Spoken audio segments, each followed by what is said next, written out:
Hi, welcome back to my channel. இன்னைக்கு நாம eye pin and beads பத்தி தான் நம்ம பார்க்க போறோம். இதுக்கு nichrome wire, round nose plier and cutter வந்து நம்ம யூஸ் பண்ண போறோம். பொதுவா நமக்கு நிக்ரோம் வயர் வாங்கும்போது இந்த மாதிரி ரோல்டா இருக்கும். அதனால என்ன ஆகும்? அதுல ஷேப்ல வந்து பெண்ட் ஆகும். நமக்கு வந்து டெரகோட்டா ஜுவல்லரியில இன்சர்ட் பண்ணும்போது பெண்ட் இருக்கக்கூடாது. அதனால நம்ம வந்து எவ்வளோ தேவையோ, நான் வந்து இதில் 2.5 சென்டிமீட்டர் எடுத்திருக்கேன்.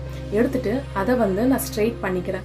எப்படி ஸ்ட்ரெயிட் பண்ணுறேன்னு, ரவுண்ட் நோஸ் ப்ளையரோட எண்டில் ஒரு ஸ்கொயர் ஷேப்பில் இருக்கும், அந்த இடத்துல பர்டிகுலராக வச்சு நான் வந்து ப்ரெஸ் பண்ணுறேன். இப்போ நம்மளுக்கு வந்து ஸ்ட்ரெயிட்டாக ஒரு ஷேப் கிடச்சிருச்சு. நெக்ஸ்ட்டு நம்ம யூபின் எப்படி பண்ணுறதுன்னு பார்க்க போகிறோம். யூபினுக்கு நீங்கள் பெண்டன்ட்டுக்கு, அதுக்கப்புறம் ஜம்காக்கு, அதுக்கப்புறம் சின்ன ஹேங்கிங் பீட்ஸ் இப்படின்னு 3 டைப் இருக்குல்ல. இதுக்கு ஒன்னொன்றுத்துக்கும் ஒரு சைஸில் நம்ம பெண்ட் பண்ணணும். அதனால நம்ம பெண்டன்ட்டுக்கு பண்ணும்போது கொஞ்சம் அதிக கேப் இருக்கிற மாதிரி நீங்கள் வந்து கட் பண்ணிக்கோங்க. கட் பண்ணதுக்கப்புறம் பார்த்தீங்கன்னா இது வந்துட்டு ஒரு மாதிரி யூ ஷேப்பில் இருக்குது கரெக்டாக.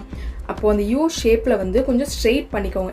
ஏன் இதை பண்ணுறோன்னு, நம்ம வந்து ஒரு பெண்டன்ட்டில் இன்சர்ட் பண்ணும் போது நம்மளுக்கு ஸ்ட்ரெயிட்டாக உள்ளே இறங்கினா மட்டும்தான் அது வந்து ட்ரை ஆகும் போது எந்த ஒரு கேப்பும் இல்லாமல் பர்ஃபெக்டாக அதை ஹோல்டு பண்ணிக்கும் பெண்டன்ட்டை. சப்போஸ் நம்ம லைட்டாக பெண்ட் இருந்ததுன்னா அது வந்து கிராக் வர்றதுக்கான வாய்ப்பு இருக்குது. அதனால தான் நம்ம வந்து ஒரு வாட்டி யூபின் பண்ணதுக்கப்புறம் நம்ம பெண்டை வந்து ரிமூவ் பண்ணிடணும். இப்போ நம்ம லாங் ஐபின் பண்ண போகிறோம். அதுக்கு அந்த டிப்பில் வந்து சின்னதாக ஹோல் இருக்கிற மாதிரி பண்ணிக்கோங்க. அதுக்கப்புறம் ஆப்போசிட் சைடில் திருப்பிட்டு அதை வந்து ஆப்போசிட் சைடாக பெண்ட் பண்ணுங்கள். அப்போ தான் நம்மளுக்கு பெர்ஃபெக்டான ஒரு ரவுண்ட் ஷேப் வந்து கிடைக்கும், அதாவது ஐ மாதிரி. ஐபின்னோட எண்டை வந்து நல்லா டைட் பண்ணிக்கோங்க. இதை நம்ம டேங்லிங் பீட்ஸ்க்கு யூஸ் பண்ணலாம், அதுக்கப்புறம் வந்துட்டு ஜம்காக்கு யூஸ் பண்ணலாம். பெண்டன்ட் யூஸ் பண்ணும்போது ஹோல் வந்து கொஞ்சம் பெருசாக, ஐ வந்து பெருசாக இருக்கிற மாதிரி கிரியேட் பண்ணிக்கலாம். இப்போ லாலிபாப் பீட்ஸ்க்கு வந்து ஒரு 1 சென்டிமீட்டர் இருக்க மாதிரி வந்து கட் பண்ணிக்கோங்க.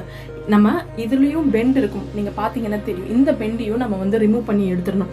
ஏன்னா மோஸ்ட்லி பார்த்தீங்கன்னா நம்ம பெண்டன்ட்டோட எண்டு இல்லாட்டி வந்துட்டு ஒரு ஜம்கா கீழே வந்துட்டு நம்ம வைக்கிறதுக்காக தான் யூஸ் பண்ணுவோம். அதுக்கப்புறம் ஐபின் வந்து ஹேங்கிங்க்கு ஏற்ற மாதிரியும் ஸ்டட்ஸ்க்கு ஏற்ற மாதிரியும் நம்ம டிஃப்ரெண்ட் சைஸில் வந்து க்ரியேட் பண்ணிக்கலாம். அதுக்கப்புறம் ஹேங்கிங் வந்து பெர்ஃபெக்டாக அந்த ஐ ஷேப்பில் தான் இருக்கணும், அந்த ரவுண்ட் ஷேப்பில் இருக்கணுன்றது அவசியம் இல்லை. நம்ம ரேண்டமாகவும் நம்ம வந்து க்ரியேட் பண்ணிக்கலாம். அதுக்கப்புறம் நீங்கள் வந்து அந்த எண்டை வந்து டைட் பண்ணிக்கோங்க. நீங்கள் என்ன பர்பஸ்க்காக யூஸ் பண்ண போகிறீங்களோ அதுக்கு ஏற்ற மாதிரி நீங்கள் இதை வந்து யூஸ் பண்ணிக்கலாம்.